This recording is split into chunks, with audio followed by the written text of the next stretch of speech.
It's our weekly sports episode. Well, you might as well call it our infamous podcast about sports and stuff.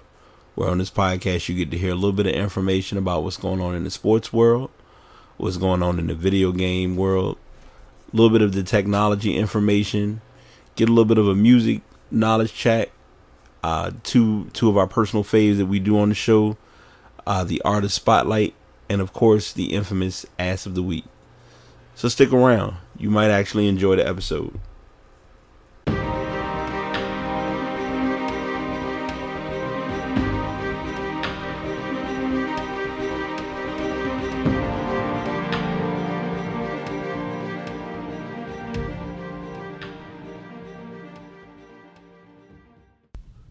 What's good? What's good? How's everyone doing? The past is back. We're doing yet another episode. Had a slight technical delay from my personal perspective.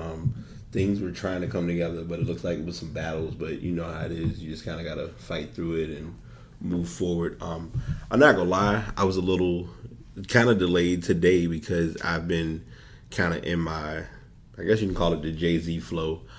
I will get into that later because I kind of have it as a 3-part. It's breaking down the actual album itself, a review that was done about the album, of course, by the infamous Rolling Stone, who can be biased yet unbiased, if that makes sense, and of course the artist spotlight, if you have caught the image already, is on Jay-Z, and it's kind of a coincidence because I wanted to make sure, because I don't believe I had Jay-Z as artist of the week or artist spotlight.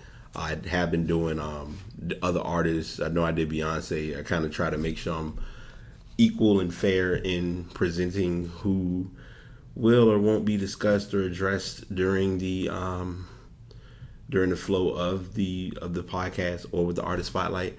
But we have quite a bit of sports to get into. I know there has been a off season of sorts when it comes to players getting either traded, picked up through free agency, a lot of players being part of signing trades, things of that sort. So I'm going to try to get into as many of them as I can. I will go ahead and forewarn you, a lot of the topics or a lot of the individuals discussed may not have a tab for them, or I may not have a link shared for them.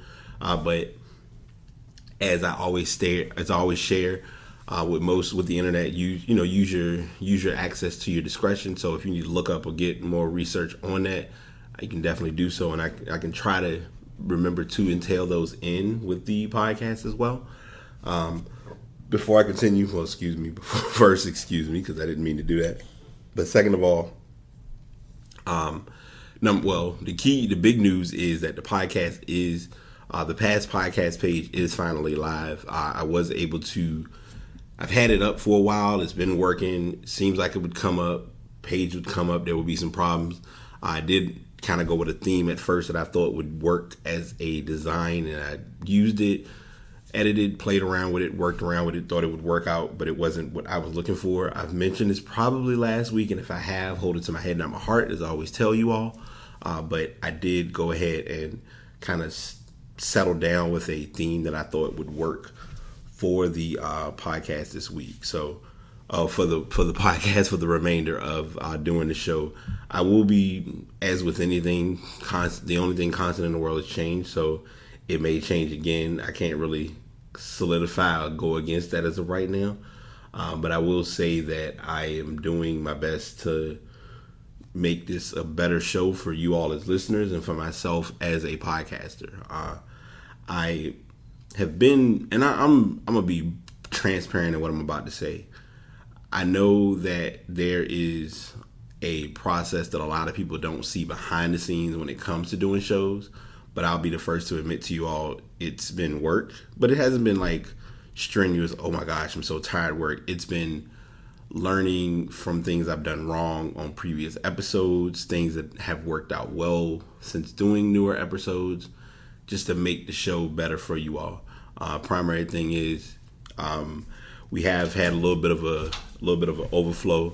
I kind of BS some time because I did know my co-host was gonna have some stuff. He told me he was gonna be a little late, so he came in at a good time.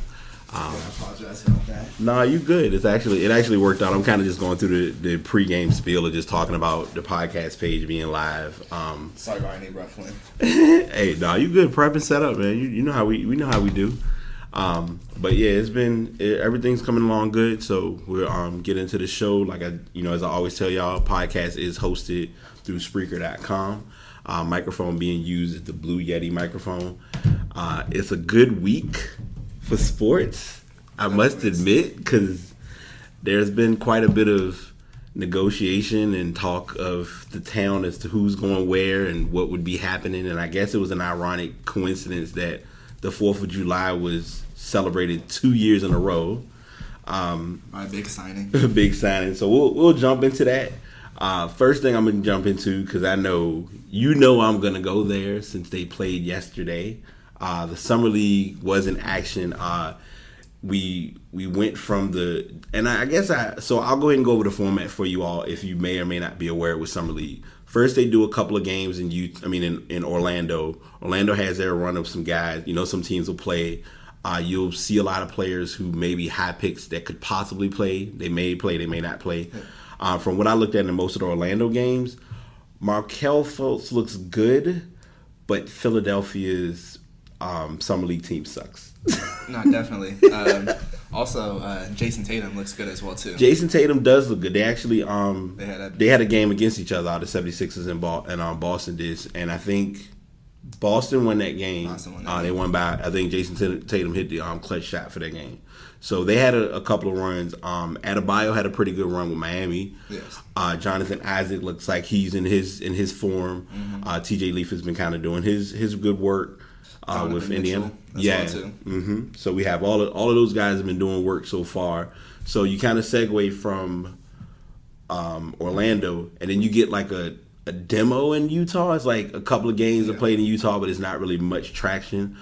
From what I've gathered so far, OKC is playing, but they're not playing Terrence Ferguson so far, which I guess it is what it is. Mm-hmm. Dallas showed up for Orlando. Dennis Smith is not going. He didn't play in Orlando or in Utah. He's supposed to be playing tonight against, or actually today. It's in a couple of hours against Chicago. The real Summer League starts with Las Vegas. And that's going to segue into where we are now. So yesterday was, if I'm not mistaken, yesterday was night one. Yesterday was night one of Las Vegas. Mm-hmm. I didn't really watch any games. I got highlights. I got stories, Twitter. Shout out to anybody I follow on Twitter between past podcasts and my personal my personal page. I get information and notification on the fly. From what I gathered, Lonzo Ball. I watched the game. Yeah. Okay, let's talk. Yeah, because you'd have to ease into it because I want to make sure I know that's your squad. So. No, he shot terrible. Well, it started off good. Like the first play was really good. Right. They got the tip, and then Ball had the alley to Brandon Ingram. Yep. Ball shot terrible. 1 of 11 from 3, 2 of 15 from the field. He had 5 points, 5 assists and 4 boards. Yeah. It wasn't a great outing. But the pickup of it, like if you're a Laker fan, of course, you're going to try to come up with the positive. Yeah. You would point to Brandon Ingram, who had 26, I believe. Yes. And he actually showed like he can play. He has confidence now. And I'm going to say this about Ingram. I need Ingram to bring that to the regular season. Because I feel like... He had a better second half of last year. Right.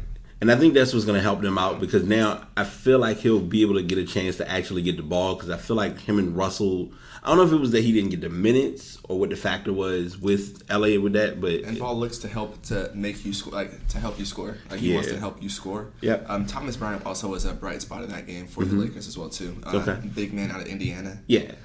Also saw some of the Kings and the Suns game with... Yes. I was going to go to that one next. I was waiting. I said, we're going to ease it. I figured this would be a chill podcast. I was like, and I always tell y'all beforehand, we knew, I kind of gave him the links and we talked about what was going to be prepped for, but I didn't say, all right, Demetri, here's the topics we're doing this week, because some of it was kind of self-explanatory, and then others were kind of improv, and you'll see why as we go into the episode. But yes, De'Aaron Fox looked pretty good. He did. Defensively, yes. As well as... he hit some jump shots. That was definitely. He said that his jump shot wasn't as good in college. He said that he shot well in high school, though. Yeah. But we'll see if it translates to the next level. It was looking good. He looks like he can get to where he wants to get to, and he has like the mid-range close game with the floater, runner, things of that nature. Yep. Josh Jackson had a pretty good. Josh Jackson actually had a pretty good game. He did. They both had 18, I believe. Yeah. So I mean, it went as I expected. I mean, I'm enjoying what I'm seeing so far. Mm-hmm. I know, like I said, you don't want to put weight into the into Summer League, but then you also realize this is that chance of seeing a lot of guys play. Interesting point with Sacramento. Sacramento ran pretty much an 8-man rotation. They didn't put a lot of their guys in, so we didn't get to see Harry Giles yet. There's a lot of big names that they did draft. Frank Mason did play. Yeah. And like I said, there were other games as well. Cleveland played against Milwaukee. They won 82-53. As you mentioned earlier, the Clippers did beat LA in that game. Phoenix beat Sacramento. Houston won against Denver. And Brooklyn beat Atlanta. Atlanta have an interesting story about them. I'm not sure if you know about it yet, but we'll go into the free agency whirlwind. And Toronto beat New Orleans. So, like I said, there's a huge slate of games tonight. There are 8 games that are on tap for tonight. Ironic that they have now. I guess this was supposed to be expected as Boston and LA was going to be the 1 and 2 matchup, but it's going to be even better because you have Tatum and Ball going against each other, and they really didn't play against each other during college or too much in high school. So I'm looking forward to that. But I gave like I said, I give the Summer League its dab of attention. I know a week from now we'll probably have like a better overview of where teams are, where things stand, and just kind of look at what the next what the outcome will be with most of the teams. Yeah, with Summer League, it's like you like it if the players do good, but they do bad. It's like it's Summer League. It's Summer League. Yeah, and then it's a much different rule process. So to anyone who does not watch Summer League or doesn't know about it, the rules are a little different. I think you can get up to like 10 fouls. I believe so. Yeah. And I believe I've heard in this game a couple of games I've seen where players have actually fouled out, and I was like, is that possible? But yeah, it's happened. So, all right. So free agency talk. Where do I begin? We have, of course, these aren't stories that were shared, and I did mention this before you came in. Some of the stories we do have tabbed, some of them are untabbed, but some of them kind of will flow according to what has occurred. I believe it was addressed in that last week. Steph Curry got his big contract. Yes. Let's see. Nick Young he's going to OKC. I'm sorry, not OKC. He's going to Golden State. Yeah, he just signed recently. Yeah. Drew Holiday got big money. Drew Holiday picked up with he's with the Pelicans. He did go to Pelicans. Okay, so yeah, it's helpful for them to go ahead and solidify him since you already have Anthony Davis being there. So that'll give you some breakdown. Blake Griffin re-signed with his. I was wondering about how that was going to go because everyone was uncertain if he would move, if he would run, but it's like he's staying because now it's kind of his team. Because he likes to have the ball in his hands anyways, and he likes to play make. Yeah, he can play make. I won't say perimeter, but he does unique plays kind of on mid range and like in that area. He shot better from 3 last year, actually, surprisingly. It's just that his shot's very slow, so he had to be like wide open. Yeah. Otto Porter got a big deal as well too. Yeah, they were. I think if I'm not mistaken, he got a deal from the Kings. But then the Kings signed 2 other George Hill and Zach Randolph. Right. So then they didn't have enough money for it, so they rescinded that offer. Yeah. But he ended up signing with the Nets. Yeah. But it looks like the Wizards are going to try to match. Yeah. Zach, and speaking of, you did mention that earlier. The Kings did a lot of free agent work this week. They got Vince Carter as well. Oh yeah, they did. I don't get what they're trying to do though with De'Aaron Fox or George Hill. That was the thing that threw me off. Because George Hill played nice last year. He had 18 points and I forget how many assists. Yeah. But De'Aaron Fox is your. Okay, so we'll play we'll play coach for today. Who would you rather start with? I'd rather not have to have that dilemma there because he's a veteran and now he's a rookie coming in. But I would say start off with George Hill, I guess, and then if Fox work into it. But I'd want to have De'Aaron Fox starting though. Yeah, and see I was ready to ask my next question, then I took it away because I realized you can't run a 2-guard rotation if you got Buddy Hield already there. Exactly. Yeah, so you're right. I didn't factor that in. I feel like this is going to be a green light year for Skal Labissière as well because he had a pretty solid game last night too. He did well last year after DeMarcus Cousins was traded. Right. So That was good. Another free agency signing was Paul Millsap went to the Nuggets. Paul Millsap's story was a tough one to see because it was like it was a delay on whether he was gonna leave, but now it leaves Atlanta in this gaping space of nobody. Yeah, because they're definitely rebuilding. Everybody's gone, and the story that I was gonna share, I don't know if you know or not, but Tim Hardaway got he signed 4 years, $71 million, I believe. Yeah, he signed a contract with the Knicks. Atlanta didn't match it. One of the funny thing about that, I saw something about this. So the Knicks ended up trading away Tim Hardaway a couple years ago, right? Mm-hmm. They traded him for Jerian Grant, right? And they traded him away, right? Mm-hmm. They ended up trading Jerian Grant and like 3 other people to the Bulls for Derrick Rose, right? They ended up letting Rose go. Yeah. Now they're signing Tim Hardaway back to a big old contract. When if they would have just kept him in the first place, they wouldn't have to do half what they did. They would have had his rights. Yep, you're right. It's weird how the basketball world plays in its crazy world with I call it the world of trades and transactions. But the big story that everybody was waiting on, and I don't really see the excitement about it, but I guess it's excitement. But I call it holy matrimony, and I'll explain why I say that. Gordon Hayward was it. It's official, but it's unofficial because he hasn't signed yet. Right, because they have to get players, they have to get contracts off of their books to be able to pay him what they're trying to pay him. But he is going to be, he's likely going to be at Boston. They did pull a trade off yesterday, which still is throwing me off a little bit with the Avery Bradley Marcus Morris trade. I didn't like it to be honest, for either teams really. Yeah. But definitely not for the Celtics. I guess they were just trying to lose. Trying to take a contract, yeah. But I don't know. I liked Bradley. I guess they didn't want to have to pay him again. Yeah. After next season as well too. Right. I don't know. I just didn't like it. I mean, you get Marcus Morris. You're getting it's like the Morris brothers are now getting to become their own because now you don't hear about Markieff and Marcus. It's Marcus and then it's Markieff, and it's kind of just been they worked on what they worked on. So probably fit with the culture as well too. Because exactly. He's tough. They try to play tough. However, they need to get like legitimate big men kind of because they got bullied by the Cavs last year. Yes, and I believe that's the team that they're trying to beat. Mm-hmm.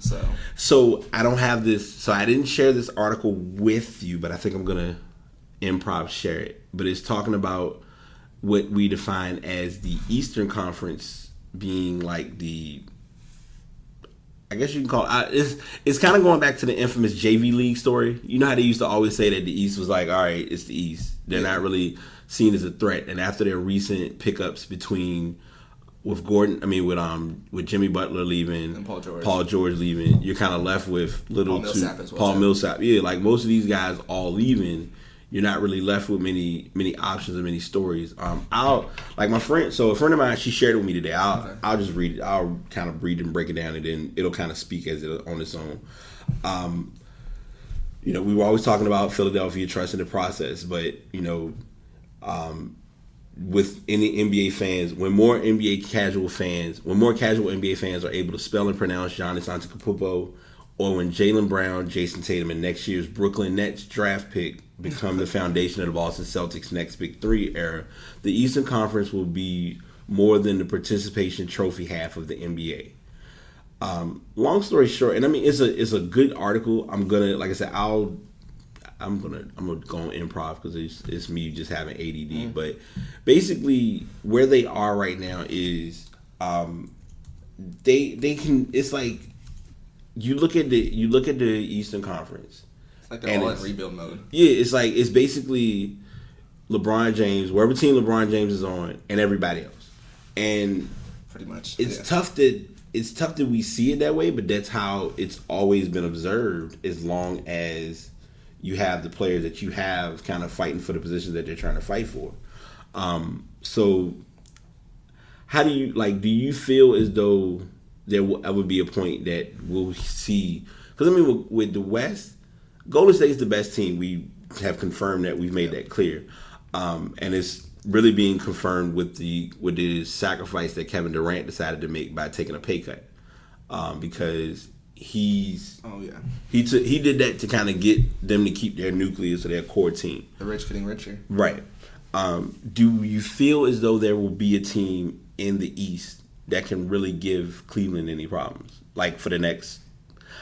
I can't really think too far ahead, and the only reason I can is because there's a concern. Yeah, because there's a concern, and you know about this because the story was it was the rumor mill swirl of, what's his name? Of LeBron going to LA. And everyone's looking at it as, because I had this conversation, and this is something that's an interesting scenario that we don't look at or don't think about. Players, like, when you look at basketball from the 90s, it was Jordan was loyal to the Bulls. Isaiah was loyal to Detroit. Bird was loyal to Boston. Today's NBA is a little different. It's, okay, they're more empowered. Right. They can do what they want. It's like Chris Paul has played, Chris Paul played a solid amount of years in LA, but a lot of fans forgot when he played for New Orleans or when he was in Charlotte, however that all came together. But here it is now, we're to the stage of, LeBron was with Cleveland. He played for so many years. They got to the finals once, got knocked out. Then, a couple of years later, he says, all right, I'm taking my talents to South Beach. They go to South Beach, and it's not 1, not 2, not 3. They ended up winning 2 championships out of 4 years. And he decided to come back to Cleveland because the objective was win one for the land. Won a championship for the land. They get destroyed by Golden State. Yep. And it's now, is he going to stay in Cleveland? I don't... I know it's like a broad conversation. No, yeah, definitely. Definitely. Yeah, they definitely can go where they want to go, and they have more power to do what they want to do. However, yeah, Dan Gilbert, the Cavs owner's not making it easy to make LeBron stay. Yeah. With the moves that he's making, we'll talk a little bit more about that. Yeah. But I don't know if I see him going west though. Okay. Because do you see how many that would giants there are out west? Right. That would shift it. That would shift the whole atmosphere. And then whoever wins the West is winning it. Yeah, because if you think about it, have something crazy happen. Yeah. Because you're looking at it even with him going to the West. Let's say he went to LA. That means that you're going to see Durant and LeBron play against each other 4 times a year, which is market. It's sales. And that's of course. But if he plays in the East, though, they may end up playing against each other in the finals. Yeah. So let's see. I'm trying to set. I don't want to hit too many. So the tab that I did share with everyone was that Hayward was seen in Boston since he's made his appearance there, and it's the matrimony. As I mentioned earlier, him and Brad Stevens were together as Brad Stevens was the coach at Butler.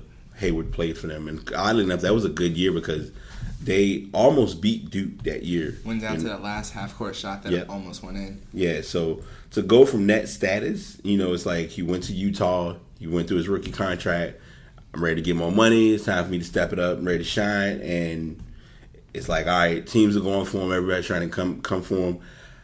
I was surprised he chose Boston, but I wasn't surprised because Boston was about the closest shot of who could compete with Cleveland. It seemed like it was just a perfect fit. You kind of knew he was going there, but you didn't know he was going at the same time. I understand what you mean. Yeah. Because the coach that he used to play for in college, yes, just Boston and all its what you can say, mystique and everything that they have there, and plus that's as close a shot to making it to the finals, you could say. Because if you stay out west with Utah, you get bounced in the first round. Yeah. Likely make it to the second round. Yeah. So I felt like it was a good move on his part. But now they have to let people go for him to be there. Right. So now that's the thing, how many people do they have to let go? Because one of the good thing that they had was their depth. Yeah. But now that they have to lose you got Brady, you got Bradley gone. I feel like Olynyk was gone, right? Didn't he go to Miami? Olynyk's gone to Miami. Crowder, they keep talking. So everything, now this is the rumor mill. This is where I tell y'all when I talk about this, I don't like telling stories until it actually happens. Jay Crowder was a name that was brought up. Marcus Smart was talked about as someone to be released. They're trying to make it like a multi-team trade to be able to get. Now I'm not sure. I may be jumping the gun. I know there's a story with Gallinari, but I don't think it's involving Boston. I know they're trying Gallinari did go to the Clippers. Okay, because I know he was part of a multi-team trade. I wouldn't like it if you can't keep trading people who could actually guard.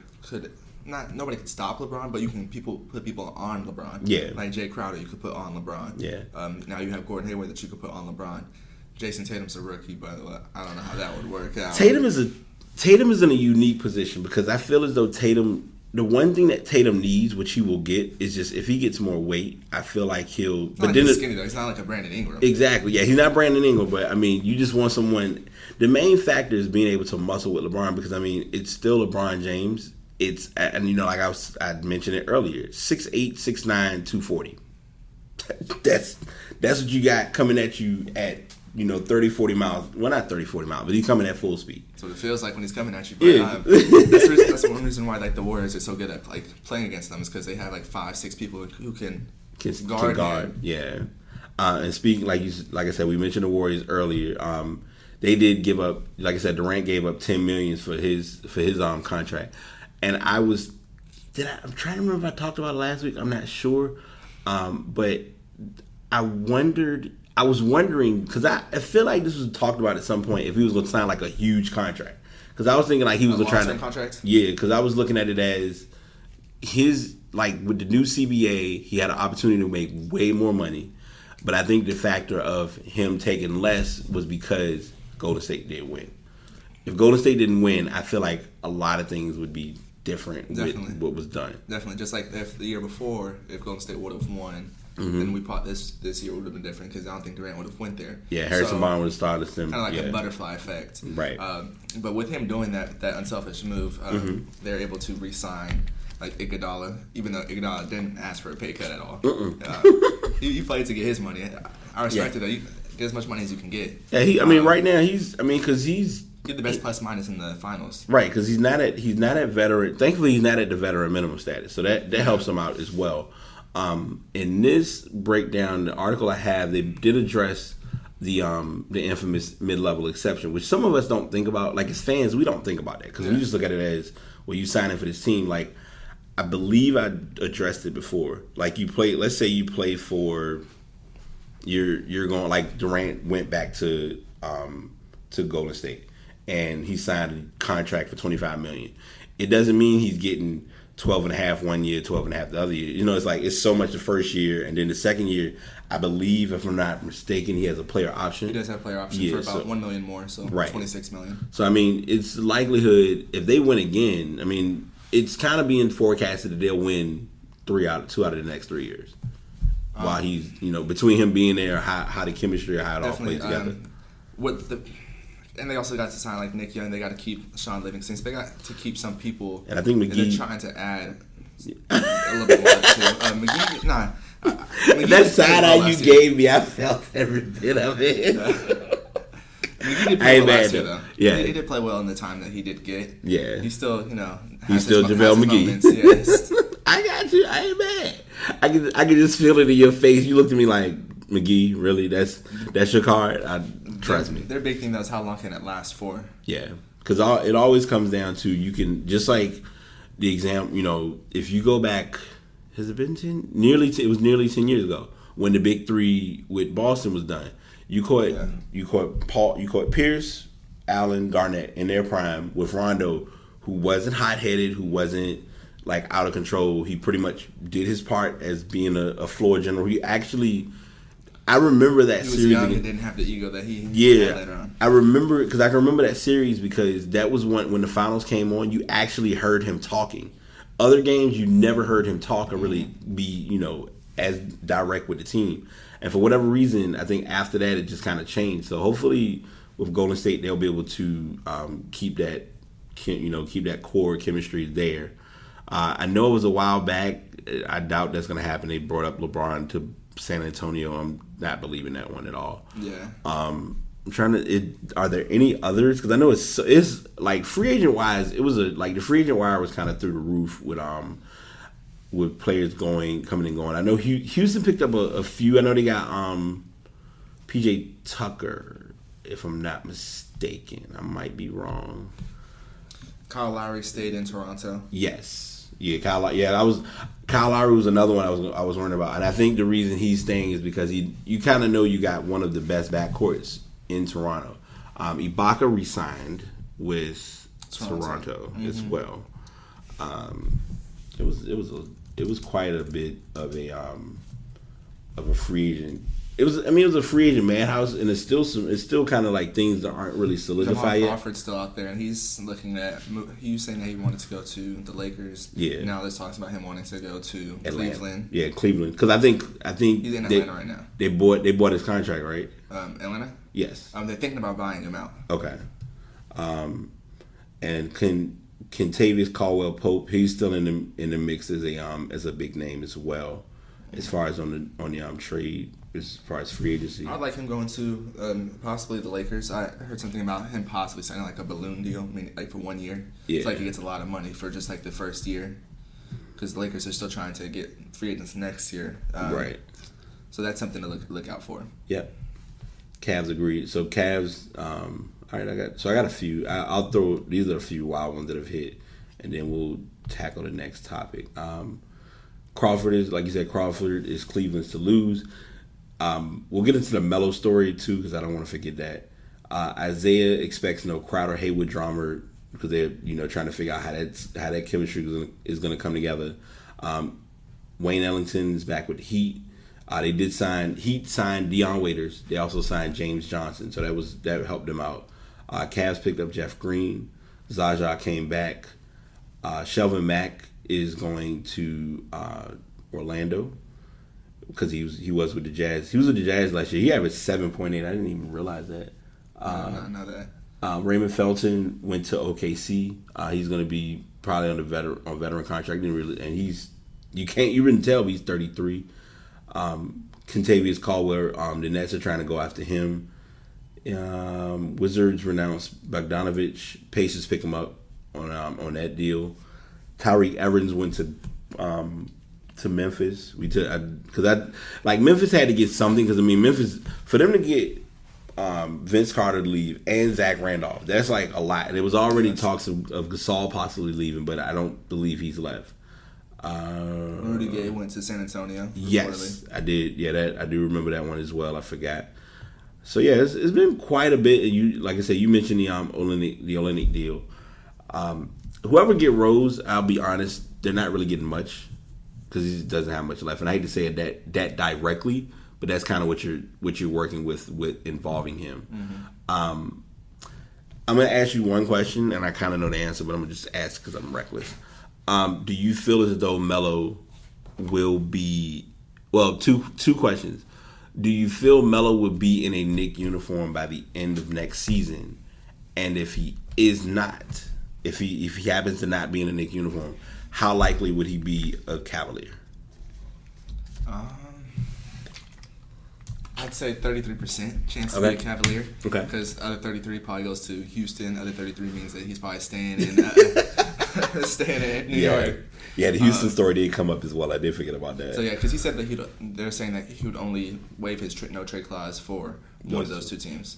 Yeah, because right now, if you look at it with Chris Paul going to, it's good having a co-host with this week, because these are all the stories that I kind of talked about last week, but kind of was just like, all right, well, here's what I'm feeling, and all right, well, next story. But Chris Paul and Harden give you a lethal backcourt. Yes. Having Carmelo there is an added bonus. The challenge becomes Harden has become more defense oriented. Chris Paul is already a defensive-based point guard. You bring in Carmelo, who has no idea what defense is. There's where your problem lies. And then to make matters worse, your coach is D'Antoni, who even though his name has a D in it, he does not coach defense at all. And plus, they're not really a Chris Paul and James Harden do pass the ball. However, they are very ball centric. They hold the ball a lot. And as I like to call them, the ball dominant guards, which is my favorite all time will always be Josh Smith. Josh Smith I don't know what it is. I couldn't get into him.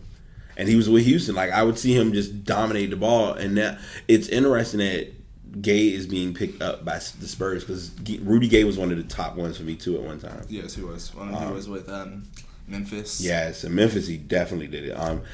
You didn't hear about it much in Sacramento, because Sacramento, he just kind of was there. He did okay in the beginning part of this year, however, then he tore his Achilles and he was out. Right. The year before, he was there for 2 years, right? Right. The year before? Yes. Yeah, the year before, no, you didn't hear about him really, because he was, as you said, just there. Just kind of taking up space. So hopefully I gave y'all as good of a wire of free agency and NBA talk. I will be listening and seeing if I can get stories from some of these. I probably can use my last. It was a tab I found that had some. Still actually with the NBA. Go ahead. One of the tabs about Chauncey Billups. Yes, I'm going. Yeah, we got that. I was just making sure I got all the free. I didn't want to leave any of the free agent madness because it was like a whole lot of things that happened. Like last week, conversations had, talks were made, but this week was kind of like activities. Like, all right, here's what we getting, here's what we got. I have a feeling the Gordon Hayward story should probably be finalized by next week, so that'll be able to blend in and whatever the moves that they make should be finished probably by next week as well. Right. So I'll pass this over to you because I like this story, and this is one that I'm gonna kind of sit in the background about. Which one? The Chauncey Billups story. Chauncey Billups story. Mm-hmm.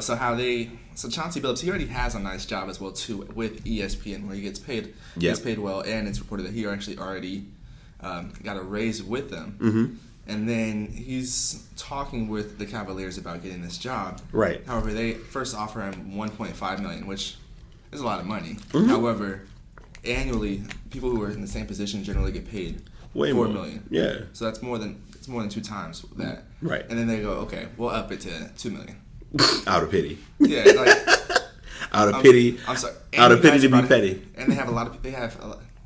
You think and I think we think that it's possible that LeBron could end up leaving next year. Yeah. It's not for sure because nobody knows what LeBron's going to do. Exactly. LeBron will have a spur of the moment and say, possible. So would you really want to go ahead and run that team with LeBron gone now? Yeah. And they haven't shown that they could win without him so far. Right. So I don't get what they're doing. It looks like they don't even have a plan this summer. I'm gonna be nice and say something because I'm gonna be very fair in how I look at this. Chauncey Billups was not set to do this position. I feel like they were putting him in a position of, we'll give you this position because we're trying to get someone in this role, but they really didn't want to pay him. And it's like, why would you do this knowing that he has experience, he has knowledge, and it ain't like he hasn't played the game. He knows and understands basketball. He's better than James Dolan. If he went to, I know that's two different roles, but still, just if you're working in the front office, that's an important position. So if you're sitting here not paying him anywhere near close to what most start out at, and in the same sense, just like you're looking at it and how it's broken down, because he works with ESPN, so he makes money already. Yeah, I don't want to be like ethnicity or race. No, we can talk. Yeah, that's why I said I was being nice. I was like, I ain't go, but we can talk about it because I feel like this is what it's playing into it. I don't like bringing it into it, but however, like, how are you going to offer him something that low as well as there's not a lot of many black front office people, and then because if you go back like maybe 10, 15 years ago when Joe Dumars was running the office in. With Detroit, yeah, they ended up letting him go when he took them to, I think it was 7 straight.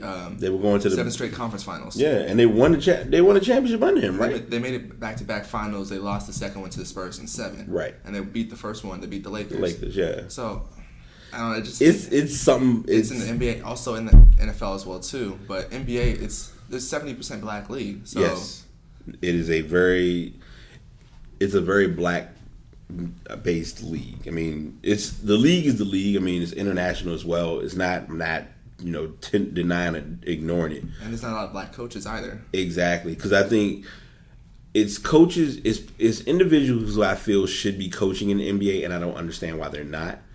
Mark Jackson is always an interesting story to me, and I'll tell you exactly why. And this is We've talked mainly about the Billups story, but this will kind of blend with it to kind of put it to perspective. Mark Jackson ran the team for X number of years. They were at least a 40, I would say a 50-plus win team. They improved like every year. And the year they let him go, there was nobody from that team released that year. It may have been a few small pieces here and there. Steve Kerr comes in the following year, championship won.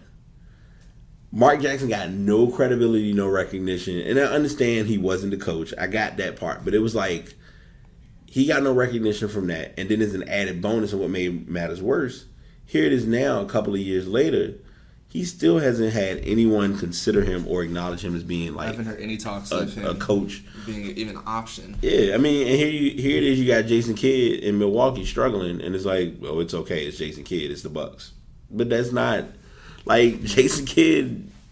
Who was it? Jason Kidd, and I know his situation was worse. Avery Johnson when he was with Brooklyn.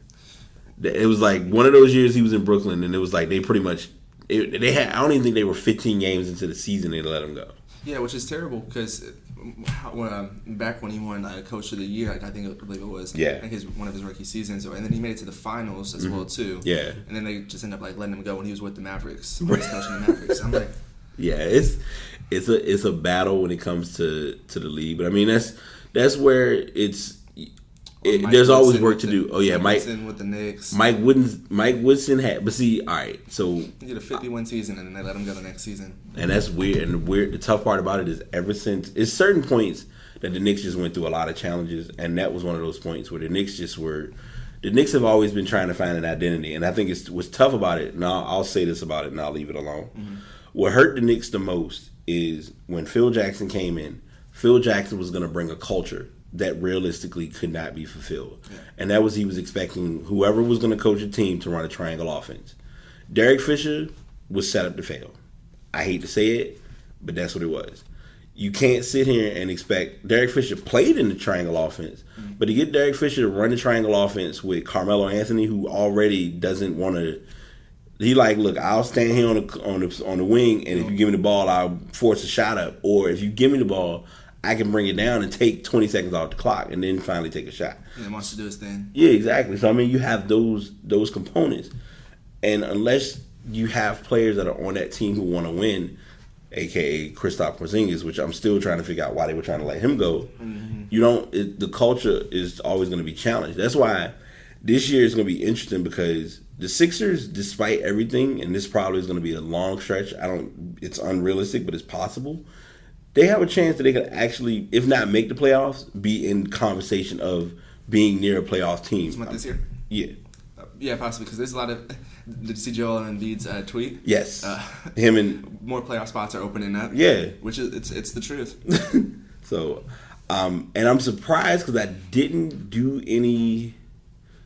I'm trying to think, do I want to talk about this now? Because I don't have him as ass of the week this week. But I do have one ball story. I have an ass of the week that remind me to talk about when we bring up ass. Okay. Is it about Deladon from No, it's about Andre Roberson. Okay, all right, yes. I remember. I think I know what you're talking about, and I'm gonna remember that thought because that'll be a good one. I'll make sure I make a tab for that.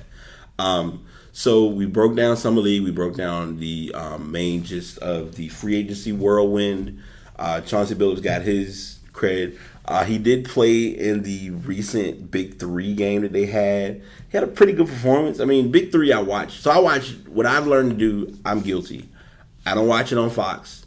I get the stories online, and then what I do is I'll go on YouTube and watch the highlights for it. And it kind of just breaks down what happened. And I'm like, okay. From what I'm looking at, I think Iverson is going to kind of just, like, Iverson is finally getting his legs under him, but we still have to remember, I like what Ice Cube is doing. I think Ice Cube just has to realize these guys are in their late 30s, early 40s. Yeah, I was going to say, yeah. You're not getting them. They had a few injuries the first, couple games. Yeah, Jason Williams out 6 to 8 months. Mm-hmm. There's someone else who went out too. I forget who. Maggette got hurt. Oh, that's what it was. Maggette got hurt. I think Kenny Martin went down. Kenny Martin has had injury issues since he was drafted. I hope they're insured. Yeah, we'll have to see what those rules, or as we term it, the terms and conditions go over with their release for me real quick, right? So this is our stuff that we're gonna be doing. Stuff is a little unique and weird, and I kind of put them out of order, but it'll be in order when it all comes together because it's just how it came to be.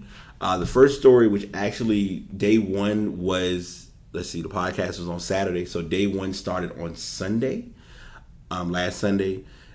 Every year, I can't remember the exact when it's all truly started, but there's an event that's done called Games Done Quick, and it's done 2 times a year. In the winter, it's called Awesome Games Done Quick. and in the summer they call it Summer Games Done Quick. It always, you'll see the logo, the branding for it is GDQ or Games Done Quick. Looks like a controller. They're affiliated with multiple companies who kind of have like deals going on during this time. And basically what happens is you have individuals who can be nationwide, and I'm tempted to say worldwide. You may have folks who come from other countries who speed run different video games from the 80s, from the 90s, current games that they kind of know. Like for us, we're the 2K and the FIFA guys. So we're not sitting there like, all right, you can speed run FIFA, speed run. But like original games like Mario, they find ways to just find little, like without, using any pipes to just coast through. But they do a speed run event, and the event is done to raise charity, to raise for Doctors Without Borders. And they mainly do it to, Doctors Without Borders is an international medical humanitarian organization providing aid in nearly 70 countries to provide to people whose survival is threatened by violence, neglect, or catastrophe, primarily due to armed conflict, epidemics, exclusion from healthcare, natural disasters, or malnutrition. MSF provides independent, impartial, or MSF also is Médecins Sans Frontières. So that's in French, if I am not mistaken. They reserve the right to speak out to bring attention to neglected crises. They have on their page, so mainly on the Games Done Quick page that I have shared, they have an option on continue through the process of how to donate. As you donate to the cause, they'll read out certain donations that are made. They do a specific run, and I believe it was either today or yesterday. And I'm hoping I get this right because I always feel like I forget. It's for Mega Man. And they basically look at it as when you get to the end of the board. I'm sorry, not Mega Man. I'm way off. Super Metroid. Metroid is a big game that you'll always hear people talk about, where they basically are saying you can either save the frames. Save the animals, lose the frames, which means if you lose frames, it extends the time of the race, and you want your race to be shorter. So what the option that most people would prefer is to kill the animals. Mm-hmm. It's like animals that come up at this certain point of the game, and you kill them, and it saves the frames of the game, and it gets you through the game a little faster. Like, it's little stuff that we wouldn't think about. Like, it's one game you play where if you hit the pause button enough times, it doesn't delay the transition from that screen into the next level. So little stuff like that they do. Okay. One of them and this is the one. So I watched a couple of the streams they did. One stream they did was on Thursday night going into Friday morning. Actually, it was on Friday morning. Tetris the Grandmaster, where they basically do. They had different ways of the game being played. They did it where they did just an 8-way. Like, they had different individuals racing to see who could get to 100% first.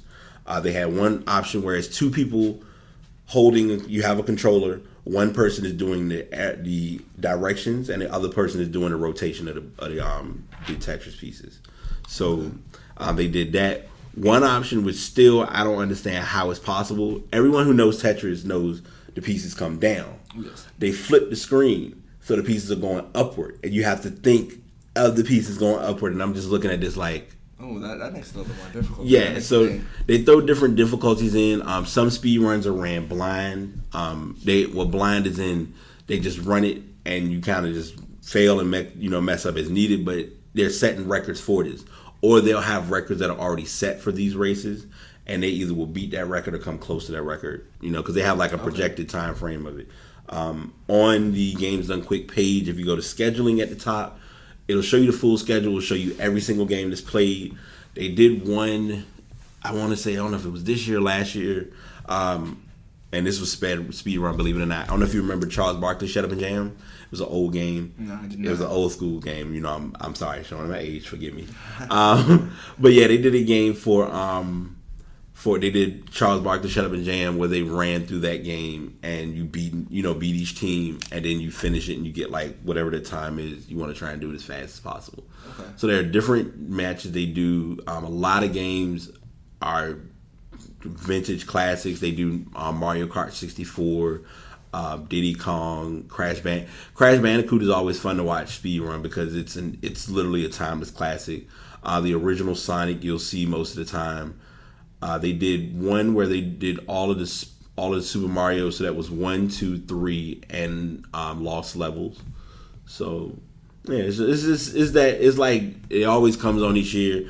Today's the last day, and tomorrow's the finale, right? Yes. Tonight's gonna be the last one. I'm going to hope that this doesn't make any noise. As of right now, they have collected. I want to see what the amount is. $1,256,230, and it's still counting.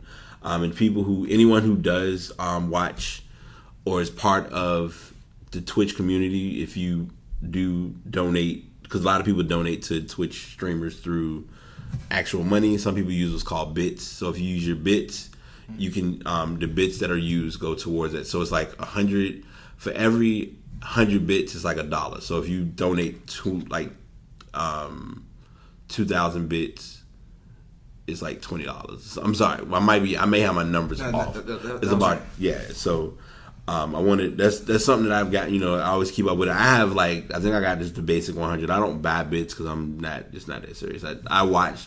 I'm on Twitch. I'm defined as the lurker. I go and watch people's streams. I may chat, I may not chat, but I just sit and watch, or I'm watching it to go to sleep or something.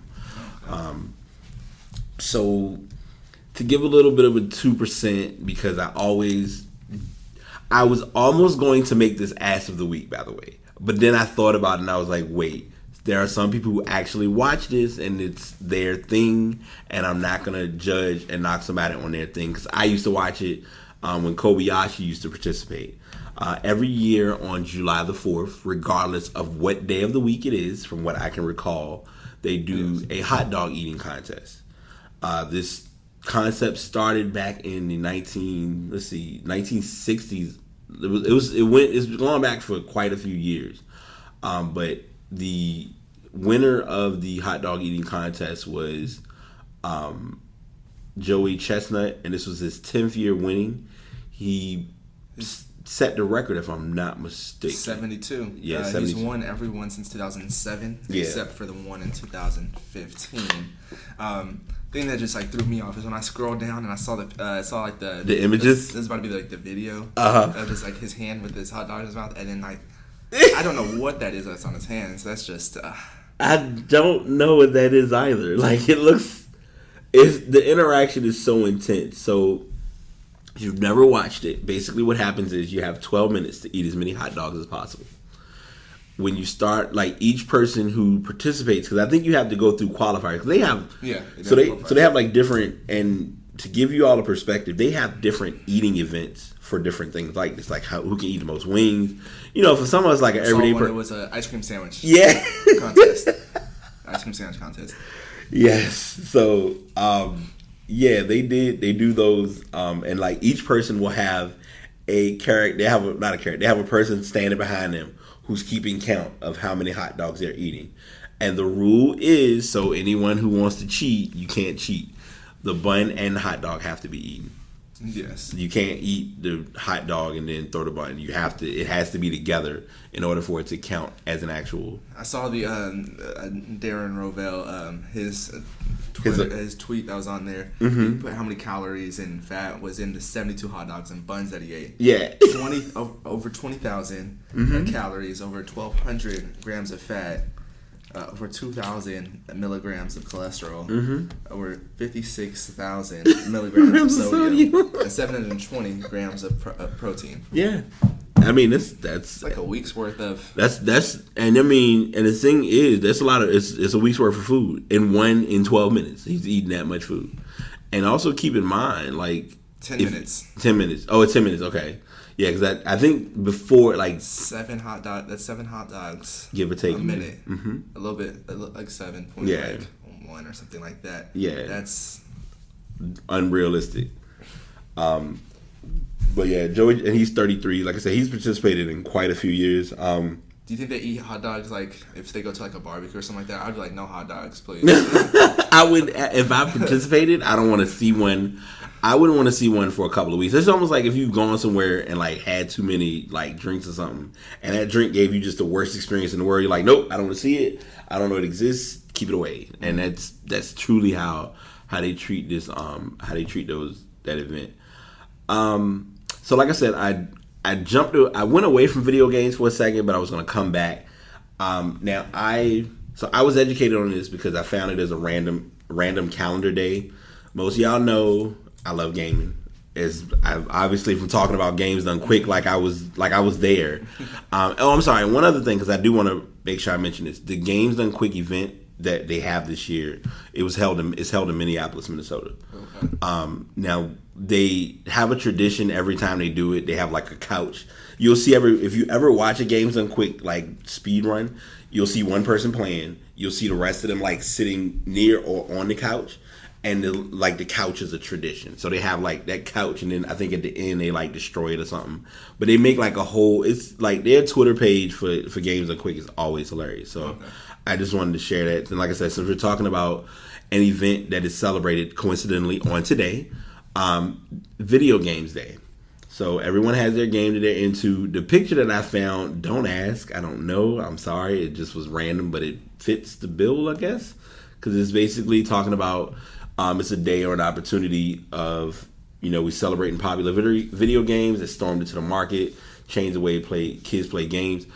The typical acknowledgement for video games is always the consoles like Atari, Nintendo, and Xbox. But what a lot of people don't think about is, like, my grow up was arcades. Like, I know it's a hard thing or a tall order to get, but if you could have an actual venue or a place that you could go to and just go in there with a bunch of quarters and play arcade games, I'm the happiest person in the world.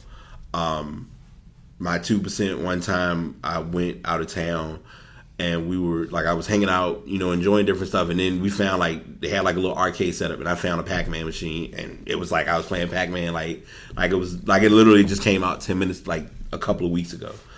So they have now. The reason I share this story is because I want people to remember there are two separate holidays. There is, and these are random holidays. It's not anything realistic per se, but if you say it to the wrong person that's a gamer, they'll get offended. I had a question about that. So, okay, what's the difference between the two holidays? I see all they did was add a national. The national, yeah. So one is like it's video game holiday, and then I guess the national one is like it's a national based acknowledgement of it. But so which one's bigger?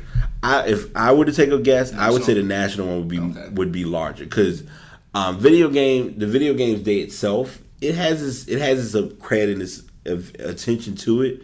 Like I posted something briefly about it today, but I'm gaming. I'm probably gonna be doing minimal to no gaming today. Probably, but on the 12th, I probably will literally be doing everything possible, even if I have to work while I'm gaming. But I think National Video Games Day is probably the bigger one. Once you send me this link, I don't even have my TV set up in my room, so I don't have my PlayStation. Yeah. Once I saw this, I was like, I'm gonna have to get at least like a game in today.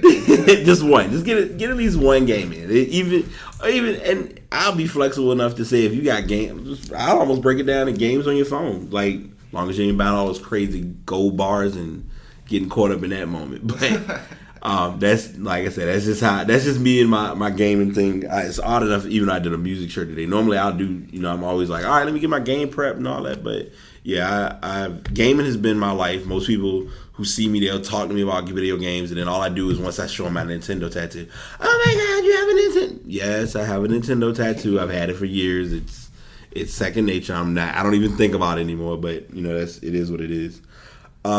So I am going to be as unhype but hype and unbiased but honest in the Jay-Z 444 discussion, because there's a lot of input. Social media can put a lot of input towards something, and you can go by what they say, and then you're like, okay, let me listen to this and see what it's all about. As I was preparing the podcast today, because I had already listened to it. I found a way to get it despite not having title. I understood the title in the Apple Music, and I think Spotify has not gotten it yet, but I think it's going to be arriving soon. It did arrive on iTunes yesterday, so if you have Apple Music, you're paying $9.99 a month. Definitely set that up. If you haven't done, and this is shameless plug, not really, but just FYI, if you are looking to do music and you listen to a lot of music, do the 3-month trial with Apple Music or with any other company. And if you like it, stick to it. If you don't, cut it off right before the 3 months. Or you'll be speaking with me in my department. But that's neither here nor there. But the Jay-Z album, I did listen to it. From what I've gathered, now he had not done an album since 2013, which was the Magna Carta Holy Grail. Magna Carta Holy Grail, a lot of people were on like this anticipation. Oh my God, it's Jay-Z. He has another album. I'm like, okay, it's another album. I listened to it. I liked it. I didn't have like the ooh and ah for it, but I was not the unbiased, angered non-Jay-Z fan either. So it's kind of like the hype versus the actual. Yeah. So 444 came out, and it was number one, it was as I expected it to be, because a lot of artists are doing this now. It was a very brief album. It was 10 tracks. But there were 10 tracks that had a message that he was mainly trying to put out to letting everyone know where he is, what he's focused on. Like, everything for him now is in a business orient. It's not really about, like, the music is the music, but he's living off of like his early music, and we'll talk about that in our next tab. Since definitely, coincidentally, it made sense to go ahead and do artist spotlight, because I'm like, I had to look back and I'm like, wait, did I do Jay-Z? I didn't. Okay, cool. Jay-Z wasn't done. All right, so I'll go ahead and make it kind of be one hand feeding the other. I have an article that Rolling Stone put. You can read it. I really didn't go over. I mean, looking at it from my breakdown, what they're saying is kind of how I'm looking at it. Like, his first track, he was kind of clearly making it like, hey, yes, Beyonce did the Lemonade album, and it exposed a lot of what I did wrong. I'm doing this not as a rebuttal to her, but more so to say, to have his own he's like, hey, I know I was accountable for what I did. I messed up. I'm working on rebranding. Here's how I'm rebranding, and here's what you need to hear as to why I'm talking about it. Yes. So then he, talked about skin being black, and he broke down a lot of things. He broke down. One thing he broke down as far as like how much you're paying, and someone posted this on their page, and I never thought about this. He owns Tidal.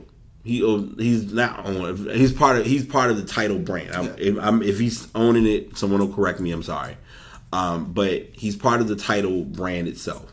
So by him being part of that, and him bringing out the album on Tidal first, a lot of people are like, well, why would he bring it out on Tidal? Well, why would I want to bring it out on the other companies if I'm a part of Tidal? True. So he brought out the album. On that album, on the song, it was like OJ, the story of OJ or something like that. He was mainly referring to how, I'm giving you something that costs $1 million for $9.99, because most people who have he does own it. He owns it. Okay. So yeah, I mean, it logically makes sense for him to bring it out on his brand first. Yeah, definitely. Now, here's what people don't know, and here's where I was really blown away, because I didn't think about it at the time. When Magna Carta Holy Grail came out in 2013, it came out. It was an exclusive release to those who had Samsung phones, because it was Sprint, I believe. Right. So when they had that set up at the time, it brought that attention of, okay, if you got Samsung, it was like, oh, I got Samsung, I can go ahead and download and listen to it. So you had that advantage over those who did not have it. So it was a repeat, but it was a good way of getting folks to listen to what he had more to say. like a money grab as well. Exactly. Yeah. So it was brought up and it was addressed like Tidal costs more than Apple Music. Believe it or not, that's a choice. If you choose to do Apple Music, you choose to do Apple Music. If you choose to do Spotify, you choose to do Spotify. If you do Tidal, you do Tidal, because you're getting the better quality of the music. Exactly. Yeah. The music, at the end of the day, you're still getting what everyone is preferring, which is to listen to the music. Pros and cons to everything. Exactly. I mean, I think what the fight comes down to, which we kind of dodge, and I might as well just jump in it now, is supporting our supporting black-owned business. It's like, okay, this is Jay-Z. Yeah, he's charging more, but you're looking at it as, well, I should be able to get it for less. And it's like, it's choice, it's preference, it's what works for you. So he did, one of the songs was called Smile, and it included his mom. I like that song honestly because it was a sample. He used a sample from Stevie Wonder. A lot of songs this album was the sample based album for me. Like, it consisted of a lot of pretty good samples that he picked up. You know, even with it having 10 tracks, it still was like a good album. One of the tracks him and Beyonce performed together on. It was more of like a deep album, more of like substance, you could say. Yes, because it went deep, like just like when he talked about a lot of stuff, like the story of OJ. Mm-hmm. Yeah. And as you said before, like the songs that you were mentioning before, like when he talked about his mom coming out. Yep. So he really went deep and like personal with what he was talking about. Mm-hmm. I mean, I like I said, I'm gonna say this because I want people to understand. Because number one, I've always been guilty of being the Beyonce basher, even though we share the same birthday. I'm just gonna put it out there. As most people who listen to music, I'm guilty of being a music snob. But I'm also not what you define as an old head music snob that dislikes or discredits music based on what did or didn't work. Just like you, I don't think you weren't here last week. Last week I addressed the Migos, Joe Budden, whatever, and I said it. I said it last week. I'll say it this week. If he hears it, I'll be like, Joe Budden, I'm not coming for you because I don't know. It's not. That's not my mindset. My mindset is just to get people to understand. How you listen to things or how you see things is going to come different from every perspective. This album is no exception. I feel as though, in my personal opinion, 2017 has been a year of rebranding and a lot of people changing for the better. If you go back a couple of months ago, talking about Huffington Post or HuffPost rebranded. It works. It's simple. It's convenient. I rebranded. Like, we was doing Brian Tate podcast. Now it's the Past, or it's Past podcast. So it's the same thing. Like, Jay-Z's now in a business oriented mindset, and that's what he thinks of. Like, in one of the tracks, he references that why would I buy Belvedere when Puff Daddy makes a rock? And that's a valid statement. I mean, if you're gonna support black owned, that's the quickest and easiest way to do it. So I mean, that's how I looked at it, and that's how I kind of broke it down. I want to cut in. You got anything? Because I want to. No, we're good on that one. Okay. You want to do the? This one I'm gonna let you lead because I know every time we do music, I be like, blah, blah, blah, blah, blah, blah. You're like, okay, look, you gonna tell me? Let me get something. Oh no, yeah, no. We could start off with some of his, you could say, accolades. Yeah. Like, you generally start off with like his early breakdown. life. Yeah. So he was as everyone knows him as Jay-Z, but the ones who really are like the true hip hop heads will cut you out if you don't know him as Sean Carter. He was born on December 4th, 1969. Coincidentally, one of the songs he did on one of his albums was called December 4th, where his mom was given a lot of information, which I'll go into that later. He was born in Brooklyn. He was the last, and it's even mentioned in this breakdown. He was the last of my 4 children. Jay-Z's mother, Gloria Carter, later recalled, the only one who didn't give me any pain when I gave birth to him, and that's how I knew he was a special child. He talks about his father repeatedly, Adnis Reeves. He left out of the picture when he was 11. He was, he pretty much, Jay-Z was from the streets, yeah. Period. Like, there's no, I know that's like a facade way of saying it, but he was from the streets. I mean, he, started through hip hop, being in Marcy Projects. He joined rapper Jaz-O. They recorded a song called The Originators. They got, they made an appearance on Yo MTV Raps, which is super back in the day. He did eventually get into having his name Jay-Z was originated from his nickname Jazzy, which then they kind of referenced as Jay-Z, but then they put J-A-Y and then Z. So that's why anytime, like to this day, like it's so coincidental. Like if you have any devices or if you look it up on Google, if you don't put the hyphen or not, it'll still find Jay-Z like it's expected. Mm-hmm. He released his debut album, Reasonable Doubt, one of the best albums, I'll admit. It reached, and I like how they minimized the credibility, but it was huge. It was like it only reached number 23. I'm like, I don't have an album reaching anything on Billboard. So it reached 23rd on Billboard charts. It featured tracks Can't Knock the Hustle, which was a big track featuring Mary J, who we did do an artist spotlight on a while back. Brooklyn's Finest collabed with Biggie. It also established him as an emerging star in the hip hop community. 2 years later, in 98, he dropped Volume 2, Hard Knock Life. I feel like I missed what it was, a Reasonable Doubt, Hard Knock Life. He sampled Annie's, song from the Broadway musical Annie. Hard Knock Life marked the beginning of the fruitful period. During those years, he released a slew of number one singles. Of course, Can I Get a What? Big Pimpin' Spending G's, and I Just Wanna Love You. Yeah, that. H to the Izzo. Bonnie and Clyde, of course. So Bonnie and Clyde was the exposure, I would say, of him and Beyonce kind of making it clear, like, we locked in. And that was that was where he did a duet with Beyonce. And then they addressed the most acclaimed album, which was The Blueprint, that came out in 2001. And it was a coincidence because that album actually dropped on my birthday that year. And I can remember it because so 2% Story, this has nothing to do with this biography, but it'll kind of add a perspective. Yeah. The album, that day I was at school, and I don't know if you may or may not know what happened in 2001, but I'll tell the story and it'll tie into it. I was at school. I'm in class. Well, I wasn't even in class. I was in like our library area, like using a computer. I come out and I see all these people like standing around, and it's like, because we were like in the lobby area, they had like one TV, and you just seen everybody just looking at TV, and I'm thinking, like, is it a movie on? What's going on? The day that was the and I'm sorry, let me rewind. It was a week after my birthday because it was on 9/11. Yeah, the album dropped actually on 9/11. I messed that up. I wanted to make it about me, but it wasn't about me. No, it was truly the fact of the matter was, the album came out, but before that, like 9/11, like on 9/11, that was when the Twin Towers had happened.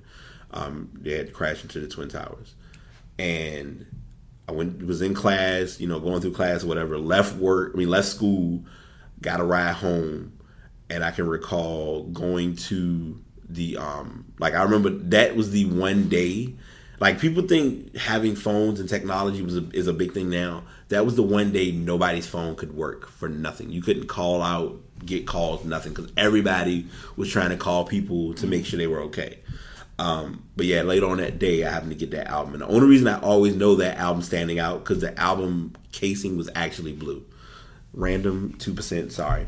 But yeah, it was... it was always that album did cause the shake of whether it was like listed as one of the best albums of the decade. Then in 2003 he dropped the album Black Album. I was explain that breakdown. He took a little hiatus for a while. In 2006 he didn't return with Kingdom Come. Then he did it was considered as somewhat of a soundtrack, but he did American Gangster in 2007, and then in 2010 he did the Blueprint 3. More recently, Jay-Z proved that he was, and he was already commercial before then, but at that point he was established as being commercial. Anyone who knows about music knows once you're commercial, it's always that assumption of, okay, if you're a commercial rapper or artist, are you going to just bring us out some garbage, or are you just going to bring out actual music? And for the most part, he produced he worked on pretty good albums. Afterward, he did Watch the Throne, which was well known because he did a collaboration with Kanye West, who oddly enough, him and Kanye are now on speaking terms, from what I can understand in so many words. I would say no. But they did a track, Otis, which coincidentally was sampled. It consisted of the sample from Otis Redding. And I was sitting here ready to almost forget that song. I was about to lose my music license. It was sampled by the song Try a Little Tenderness. And then he then dropped then Kanye West dropped the album Yeezus in 2013. And that was where Jay-Z, him and Jay-Z's album gained less reviews. So then Jay-Z worked on his 12th album, Magna Carta Holy Grail. And I wonder if they updated with the latest. They probably don't have that, but that's okay. So, of course, as you all know, 2017 he dropped 444. He currently two of his biggest brands that are always going to be acknowledged with him is Rocawear. Rocawear was a big deal in the early 2000s, and of course, Tidal is one of the streaming services, which I personally might be going on a limb and saying Tidal, Apple Music, and even Tidal, Apple Music, and Spotify have kind of knocked out those other big names that we hear about. Like, you don't hear many people talk about Pandora because of companies like Tidal coming up. There was a point when Android had a streaming service.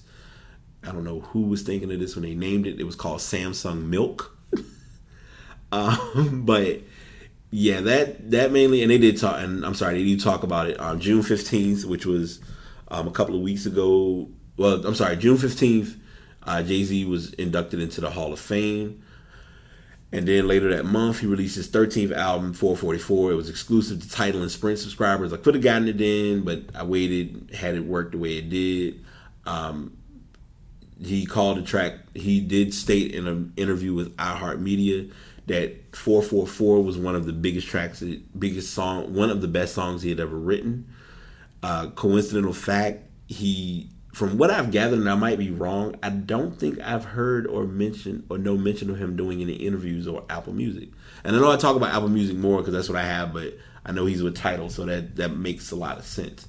The lyrics in the song were kind of talking about his confessional with the issues with Beyonce and the Lemonade album. I apologize, often womanized. Took for my child to be born, see through a woman's eyes. Took for these natural twins to believe in miracles. Took me too long for this song, I Don't Deserve You. And it was just mainly talking about the birth of his kids. So, he has his twins. I believe I always talk about this. I don't believe anything was really told about what was the sex of the kids. It might be, I'm not remembering. One boy, one girl. Okay, nice. 2%. Look, see, there it is. All right, so those are my initial spiels and rundowns. And I know, like I said, Dimitri always follows up, and I pass to him with the information that I leave out. So I'm just gonna relax. Their names too are Sir, like SIR. Okay. And Rumi or Rumai, okay. RUMI. Okay. I guess they went to go get those names trademarked. Again, so we follow the same protocol like we did with Blue Ivy. Okay. Yeah, that's what they went and did. So some of his accolades, first I want to start off with something like in his early part, in case you didn't know. Okay. When he was in school, he actually went to high school with Notorious B.I.G. and Busta Rhymes. He went to high school with them. Okay. He didn't graduate. He did not graduate high school though.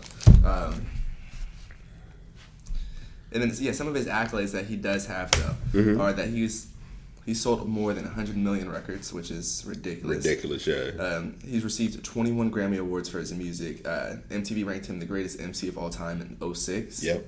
Rolling Stone ranked 3 of his albums, Reasonable Doubt, The Blueprint, and The Black Album, among the 500 greatest albums of all time. In 2017, Forbes estimated him at 810 million, the second richest hip-hop artist. He also owns the 4040 Sports Club. Yes. As you said before, he's the co-creator of the line Rocawear. He also owns, I believe it's called Rock Nation Sports. Yes. Where he has a sports agency, you could say. He used to own part of the Brooklyn Nets, but he had to sell that or take. He couldn't own while also having a sports agency as well too. So gotcha. Okay, yeah, conflict of interest. Exactly. Okay, makes sense. So he does not own that anymore. I was wondering why. Okay, now it makes sense because I did notice at a certain point he was not at Brooklyn games, and that kind of explains it. Because if I'm not mistaken, since we're tying it back to sports, he owns. So he's not owner, but LeBron James is one of his. He's under LeBron James now, right? No, LeBron James actually has his own agency. That's right. Kevin Durant is under him. Okay. Got you. All Kevin Durant is under him. I knew it was. I remember. I knew it was a big name. Okay, sorry. My bad. Continue. My bad. I'm sorry. You're definitely good. He also owns other like small things of nature, small things like JetSmarter, an app. I wouldn't be buying. I wouldn't be doing business with that. I'm not gonna pay extra money for no plane ride. Hey, but I mean, you gotta remember, he got when you got millions, you can do what you do. He also had the criminal charges back in '99. Yeah. At the club that he later pleaded guilty to. He said that how he blacked out and things of that nature. Yep. He's also done things like in the political realm. Mm-hmm. He backed. We spoke about it, I believe, 2 weeks ago when Beyonce was our artist spotlight. Yes. How she backed Barack Obama and then Hillary Clinton. Mm-hmm. He's been a civil rights activist.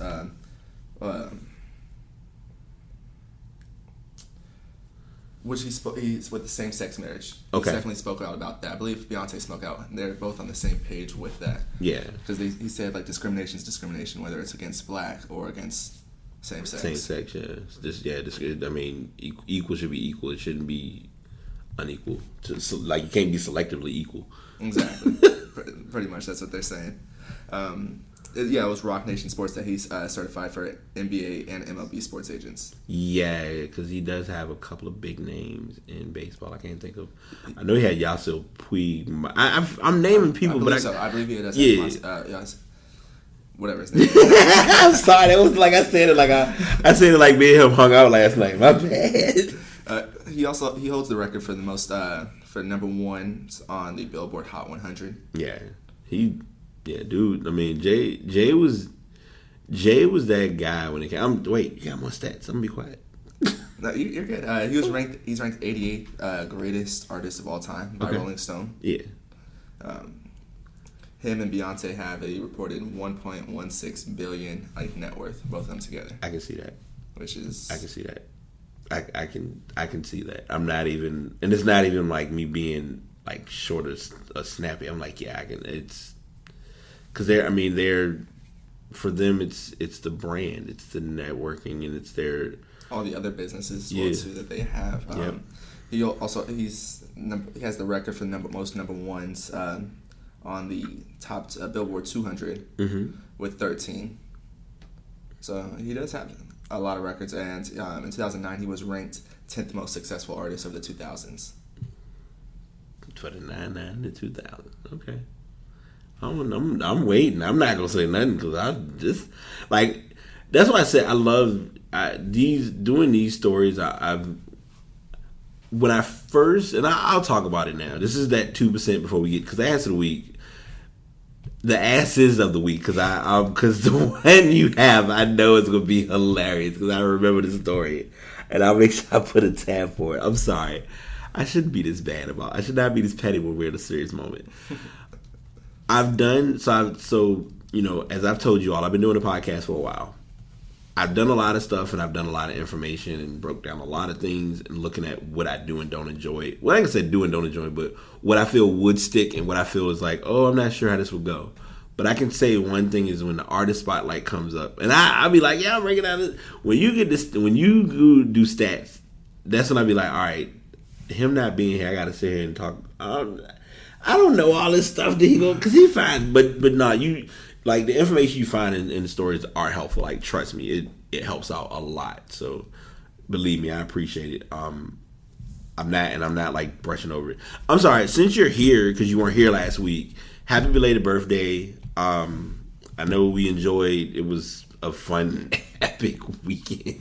I do appreciate it.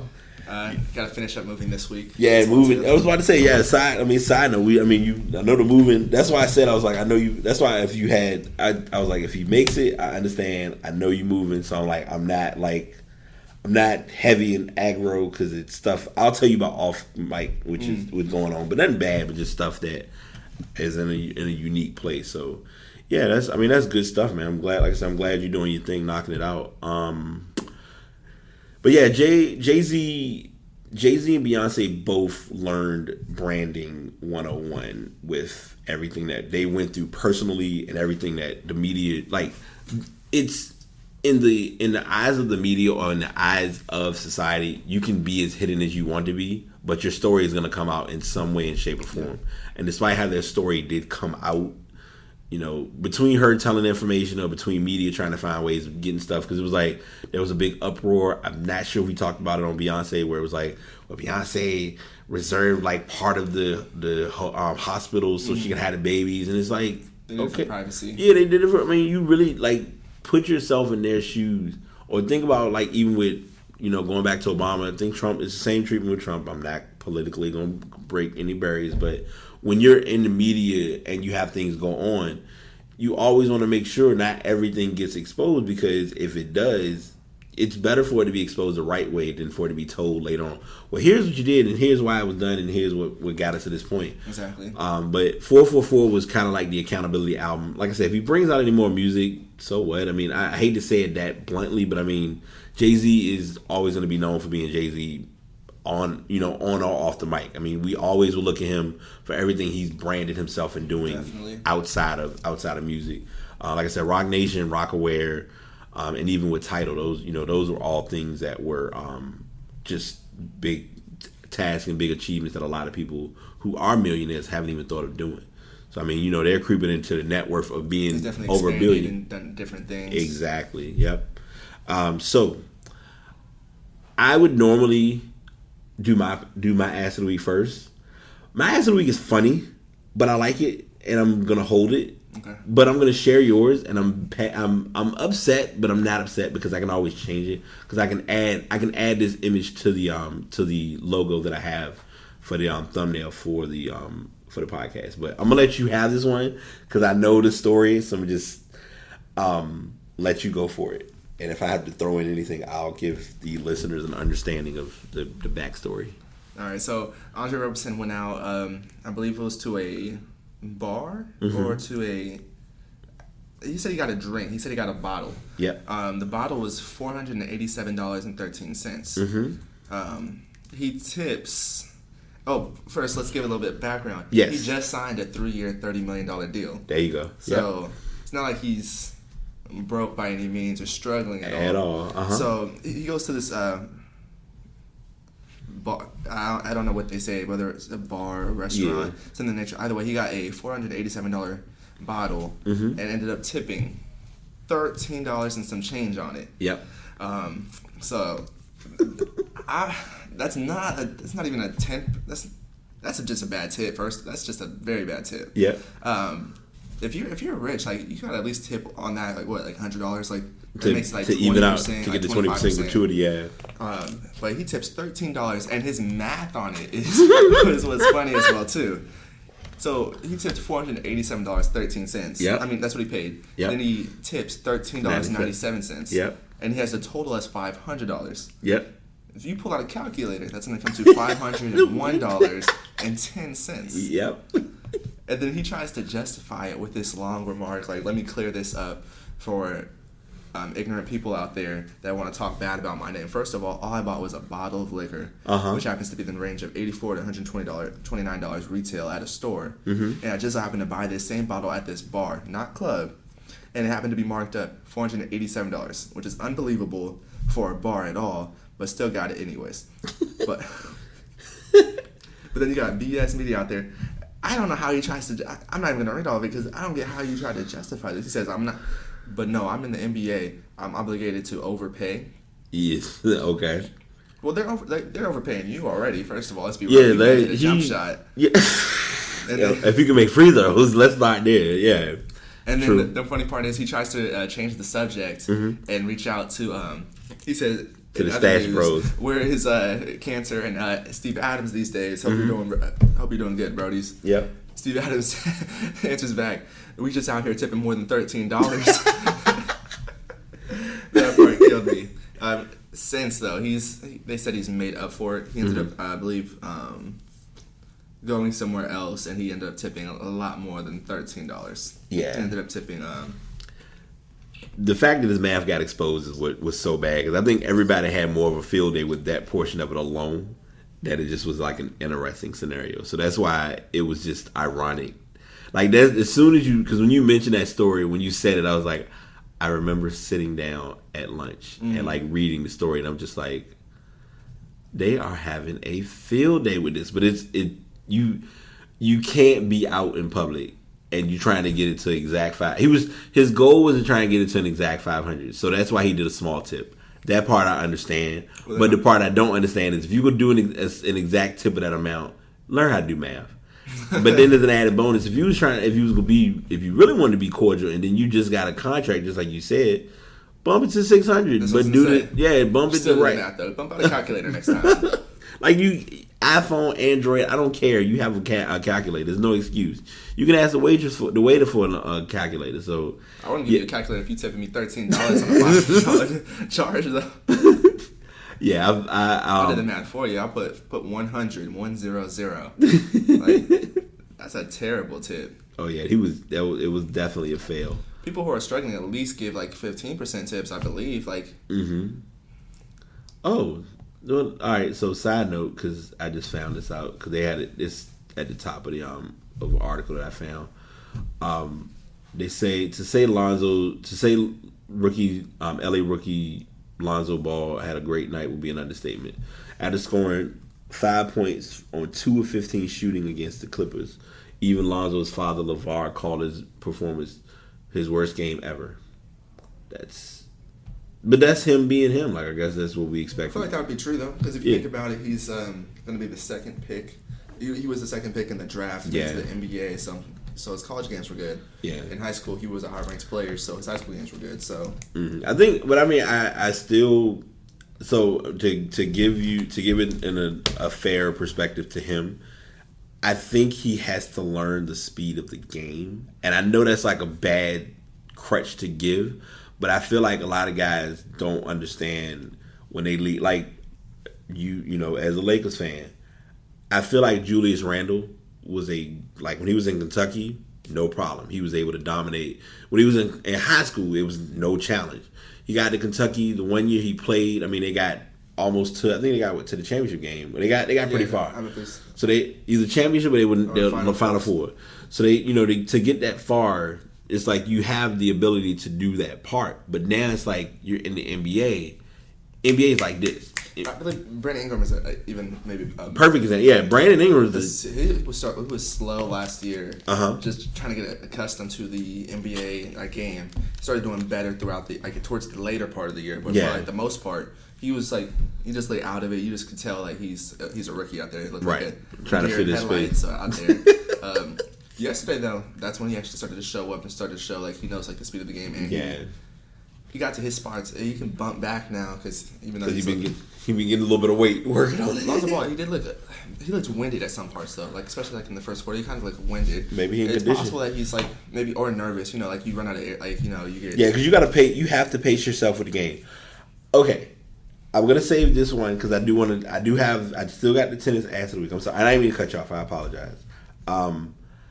Lonzo Ball during the game yesterday wore his white Lonzo Ball Zoes.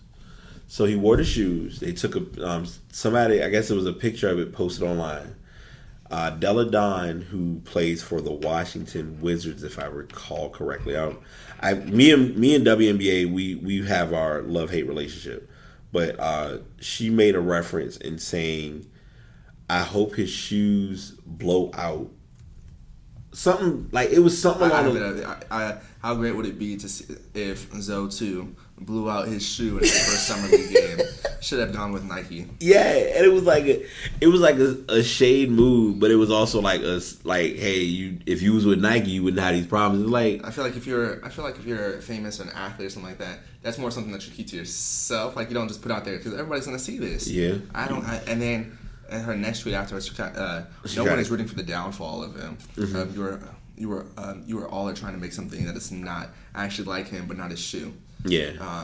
It says, and if you have any common sense, if you're an athlete or have any common sense, you know that we blow out our shoes all the dang time. Yeah. I know that I know what you're all trying to do, but I'm gonna say one thing, and I feel as though I think this story wasn't social media related, but it still was stupid. This is a trend and a mistake that people have when it comes to the internet. It was, I don't know, somebody ran. He just looked in here. I don't know. Okay, I'll give this perspective, and then I'll tie it into now, and it'll make sense. LeBron James. No, I'm sorry, not LeBron James. I'm in the air. Let me go back. Michael Jordan, Kareem Abdul-Jabbar, Magic Johnson, Dr. J, Bill Russell. They didn't have social media. It's a great thing that they didn't have social media. And I think Charles Barkley. Oh God! But you know what's funny? So ironic fact: Charles Barkley would. I don't think he has Twitter now. I'm saying if he was younger. If he was younger, if you grew up with it, if you grew up around it and had to be part of it and used it, he would have said everything as reckless and out the way as possible. But actually, yeah, it didn't really change for him too. Right? He said that stuff anyways. Yeah. So I mean, it's just I think now because celebrities and artists and just like we talked about with the Andre Robinson story, you have that flexibility to be able to speak on social media like you do, but folks don't understand. And fans can speak to them exactly, and when you have that conversation, some fans don't know how to say. I won't say modest things, but they don't know how to approach something the right. Like trolling, trying to get you to react. It's fans for a reason, fanatic. You know. Oh yeah, and they go out of control. Like when, go ahead. I'm sorry. No, go ahead. So I'm gonna give you because I was thinking about this with, and I found this to be ironic, and this is why I think the LeBron versus Durant treatment is amazing. LeBron left Cleveland, went to Miami. Jerseys were burned. It was a whole problem. Oh my God, he left. He's not loyal. He's the bad guy. Too, actually. Right. Oh really? Yeah. So it's a trend. So the trend. So it's like a consistent trend. Mm-hmm. But you have to look at it as I'll say this with LeBron. I'll say this with Durant, and I'll say this with Gordon Hayward. If you're in a situation where you're not winning and you have an opportunity to improve and exceed and do better. Why not take it? And that's basically what they did. But no one wants to give them. No one, as a fan, like you said, fanatics take it to that level of that's messed up. He left and he should have stayed. When it's like it's their life, it's their job too. It's how they make their money. Yeah. So I'm saying why shouldn't they be happy while making their money? Right. Let's think about it from a current employment perspective. If we're somewhere and if we're an everyday person, you work a job, and you decide I don't want to do this job. Do you sit there and say, oh, I'm not, this isn't something I want to do. I'm going to sit here and stay on this job for 20, 30 years and be unhappy? Or let me find something that can be in my avenue and in my field. Especially when the employers can get rid of you whenever they want exactly. to. Especially in the NBA and just in real life. They can get rid of you whenever they want to. Or do whatever they want with you. Yeah. You know what I mean? Because you're kind of held to them. Now they have, as I said before, they're empowered to be able to go and do what they want to do. And now they control what happens. No players means no NBA. Bottom line, if you don't have anybody on the court, if the NFL still needs to get on that same page too, those players need to get on that same page too. They got a little backwards. they're still short, and then they complain about the NBA's contracts that they see. Yeah, especially last year they complained about it because there was a lot of overpaid. Yeah, definitely. Mm-hmm. So this is a strange. All right. Sorry, y'all. You know, we like I told y'all, when Dimitri and I get on the podcast, we talk about sports, and it's like a natural. All right, the microphone ain't even here, but we know y'all listening, so y'all just got to take it. Sorry, not sorry. I normally don't do tennis stories, but this was a good. This one made me laugh. This one was a good ad. That's why I was like, I think this might be the best story that I found because.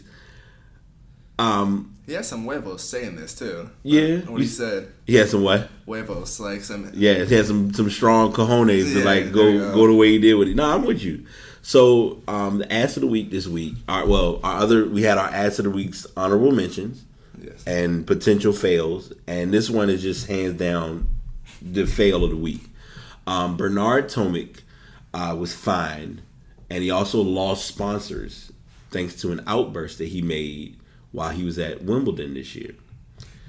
He was knocked out in the first round after he lost to Mishka Zverev on Tuesday. Today must be just getting bad names day. Yeah. He was incurred. He was assessed a $15,000 penalty, and his racket sponsor, oddly enough, named Head, But that is one of that's one of the big name sponsors in tennis, since the head of the tennis racket, so it makes sense. They ended up taking him off as part of their sponsorship. Tomic, after the match, stated he was bored and admitted to illegally calling for a trainer to interrupt the momentum of the game instead of actually treating an injury. So it's almost like the whole, I'm not hurt, but I need a moment to breathe. Kind of like the NFL, when they do, when like they have someone just like fake an injury. Like, yeah. I've seen one like where they're just standing there, the coach is pointing at them, they just drop to the floor as if they got hurt somehow. Because they got it. Sniped them. And then they'll say, all right, injury timeout. And they have to acknowledge it. They'll help them off the field. Or like, I'm not, you know what, I can't even give a straight face, but that's what happened. So the 24-year-old discussed then his lack of motivation, and he dropped the following line about anyone who was about preparing for the U.S. Open. Mm-hmm.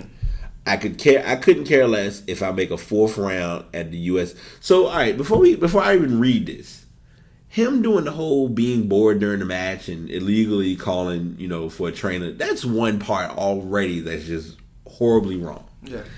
Then to turn around and say, I couldn't care less if I make a 4th round at the U.S. Open or if I lose 1st round. To me, everything is the same. I'm going to play another 10 years, and I know after my career I won't have to work again.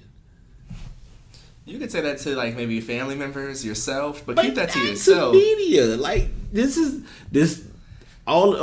everything that we just talked about media-wise, this is the epitome of why the media sometimes going in front of a microphone and saying something because you want to express yourself has questions and concerns behind it. Like, I'll say it like this with us doing the podcast. We sit here and we talk about things, we give our opinions, we make sure we have it organized and prepped. But we don't just sit here and, you know what, we ain't gonna talk about this. All right, we just gonna sit here and just talk about what we want to talk about. And if we say the wrong thing and we offend somebody, then oh well. No, I'm never gonna sit here and say bad things about Joe Budden, Beyonce, Jay-Z, Kevin Durant. Like, we may have our opinions towards how we feel about what they make do as decisions, but it's not like, okay, I think Lonzo Ball is the worst, or LeVar Ball is the worst father in the world. No, that's not what you say or what you do. So the same applies with individuals who participate in sports and them dealing with the media. And this is no exception. Like, he literally says he doesn't care what happens. He knows he's going to be set for life because tennis is going to cover him. Yeah, and I don't get how you like to try to say you're bored during a sport that the reason why you make money on that sport is because people watch. So now you're saying the sport's boring. Yeah. And you expect people to pay you for the sport. Right. That's why they had issued their statement. Yeah. And their response, if you want to break down their response. Yeah, they said, we are extremely disappointed with the statements made at Wimbledon by one of our sponsored athletes, Bernard Tomic. His opinions in no way reflect our own attitude for tennis, our passion, our professionalism, and respect for the game. Therefore, we have decided to discontinue our collaboration with Bernard Tomic. Congratulations, you lost the sponsorship. You lost money right lost there. the $15,000. That's just the league finding you because, hey, you did something wrong. It's a little bit compared to the NBA annual income right there. Right. That's because you got to go out and try to find another racket company. Because you can't use that racket because now that company will be like, no, don't use our stuff because we don't want you to represent us. It's not like he's a bad player. He's currently ranked 59th in the world, and he was ranked as high as 17th last year. Which says a lot because that means he actually was in a good in men's tennis. Yeah, men's tennis you always got Djokovic, Federer, Nadal. Those are always your big names. But I mean, even with those three, and you 17's not far from them, and you've probably played against them at some point. Got to add Andy Murray in there. Andy Murray, Got to give the American love. You're right. My bad. Yeah, slipping. I'm slipping. Now, once in a while. Come on, 2%. No, you straight. There was an article since you said that like in men's tennis. Mm-hmm. I'm trying to remember his name now. Okay. He had a comment. He was one of the greatest tennis players of all time. He made a comment about I hope it wasn't was it McEnroe? Yes, it was. McEnroe is the most unfiltered. McEnroe and Charles Barkley, if they were to ever do a show together, he made a comment about Serena Williams because they asked him like, could she be like the best tennis player of all time? Yeah. And he said she's a great player for like women's tennis. However, if she was a man, she'd be ranked 700. I'm not taking anything from her. Right. I mean, not if she was a man. If it was all together, she'd be ranked 700. I'm not trying to take anything away from her. She's great. Yeah. So it's kind of like a backhanded compliment at that point. Right. Basically. Go ahead. No, I just wanted to add that in there. I was just thrown off that. I don't get why some people have to like throw in like the dig at the end. You know what I mean? It's just like she's a great player. Because all right. So this might be a great way. So this will be all right. This is I love doing the endings and the closings for podcasts because then it's like this. It's like Taylor. It's like past Thought, Taylor Thought, BT Thought. All right, y'all. And I guess I'll go ahead and tell y'all because I've talked about it in the past podcast. And if you look at the past podcast page, I'm finally letting layers down. You know, y'all already know Dimitri because he's on every week. Mm-hmm. I'm always telling y'all I'm the host and I don't get my name. I'm Brian. I've been doing this for a while and I'm gonna be very transparent in what I'm about to say. I'm still not putting personal business work wise because I refuse. But I will say this. I feel as though players who participate or individuals who participate in something or were part of something forget the other side. And in the example such as with McEnroe, you know, coming for Serena, it's like, dude, you used to play tennis. Did you forget? Did something change? What happened? And now here it is, because you're on the media side, you feel as though, okay, I have the green light so I can say whatever I feel. I don't knock anybody for giving their expression or sharing your thoughts. You have that right. You have that ability. But you also have to be able to be considerate of the other person's thoughts and perspective on things. You know, go ahead. It's kind of back towards their tiff with John McEnroe and Serena Williams. Was just looking around because he's actually like a TV commentator with for Wimbledon. Okay. And that was last week, I believe. Right. So he said he didn't realize how this would create something, and then Serena like tweeted at him saying like, "Dear John, I adore and respect you, but please keep keep me out of your statements that are not factually based. I've never played anyone ranked there, nor do I have time. Respect me and my privacy as I'm trying to have a baby. Good day, sir." Then he ended up saying something. It's not a quote, but it's generally what he said. Right. He thinks that Serena decided to pose for Vanity Fair without any outfit just to increase her popularity. I'm like, you just creating a just like you're trying to come for someone in the wrong manner because you have to understand Serena has money. Serena is not hurting with money. Serena is not going to do something just because. There's a reason behind it. Yeah. And what he has to think of, all right, I'll do this I will break this down from podcasts, blogging, sports, whatever. As a podcaster, with us doing the show, however it's looked at, there's a target audience that we're trying to reach. Yeah.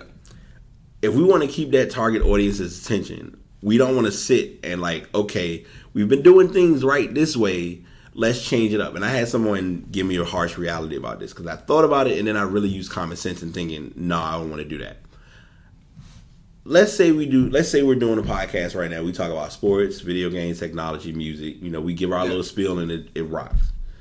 One day I come in and say, Dimitri, you know what we're going to do? We're going to talk about love and hip hop. We're going to talk about basketball wives. We're going to talk about this, that, and the third. You would look at me and say, why are we changing it? And I would be like, no, because this is what everybody's talking about. But then in reality, I would be losing my fan base. Mm-hmm. In this exception, and I'm giving that example because Venus Williams has a fan base that she reaches. She's not doing things to affect or impede on that fan base. Nothing is John McEnroe at his age and at his stage. There's no fan base you got left. Your fan base, and I'm not coming for you, John. I'm telling you this just as a general statement. It's your objective is to analyze tennis, not to play not to sit in, I don't want to say the shade room, but not to sit and take shots at one of the top tennis players in the world who has a baby or is about to have a baby, that's happily involved with her, with her significant other. It's like, you have to know it's okay to express how you feel towards someone or something, but just understand when you do so what comes with doing that. Going back to LeVar Ball, like LeVar Ball's reference, it's things that I'm pardoned on and I'm fair about. But LeVar Ball talking about when they had white players on the team, and it's like, are you looking at the athlete as a person, or are you saying, well, because of their color, this is what I'm breaking down and what I'm looking at with the person? When it shouldn't matter. It should be, I'm respecting you. Like, it's like getting on a basketball court. Like, we play ball. I haven't played in a long time, of course, but we get out and play basketball. I'm not looking at somebody, like a lot of people will do it with me, and they'll be like, he's old, or he look like he can't run. Okay. So you've already judged and preconceived as to what I can and can't do, and then if I score, now it's, I got to play against you for real. Why wouldn't you play against me for real anyway? Like, you shouldn't be judging me based on what you think I'm doing. You should be giving me the benefit of the doubt. If you're not respecting me and you don't have a clue who I am and what I have to offer, then you've already affected and like diminished the relationship right there. So, no, definitely that's a good point.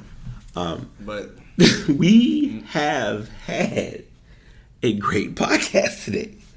I know a lot of information was shared, and it was almost like we were playing catch up because we haven't really sat and talked about stuff because Demetrius has been in go mode. I've been in go mode. I've mentioned I'll tell him later about what I got going on today, which is going to be unique, but it's a good unique. But glad to have you back. Glad to be back. Next week we'll be collaborating. I'll go ahead and give y'all a forewarning. I'm not doing it upsetting. The next 2 weeks are going to be in a unique place. On the 22nd, I'm going to have an episode up. It's just going to be me probably just telling you all, hey, no episode. Don't hold it against me. I got stuff going on. I may do something at the event where I'm going to be if it's possible. If I don't, it's not the end of the world. And then the end of July, I'm going to be out of town. I've told you about it. I'll be out of town. I have a unique podcast coming with that because it's going to be an experience that I'll tell you and I'll tell the listeners. I'm going to an arena football game. I've been to arena football games here, yeah. So I watched them here and it's like, okay, cool. So it's kind of going to be like me giving my experience from a pro arena football game as well as shooting the breeze about sports and games with them. And August, we probably will, if things go as according to plan, we may be having a different locale for doing the shows. We'll see. I'm not going to push anything against anyone. We'll just see how things come together. So on that note, I thank y'all for tuning in. It's been a fun show. I knew it was going to be crazy, but I'm glad it all came together. Just slowly getting the pieces together. Things are coming around. I'll make sure the show is uploaded today. I got some other stuff that I got to work on, and life is just moving. So, Dimitri, any closing thoughts? I'm sorry. Thank you for staying with us. We'll be back at it again next week. You know it. Y'all take it easy, all right? Past Podcast signing out.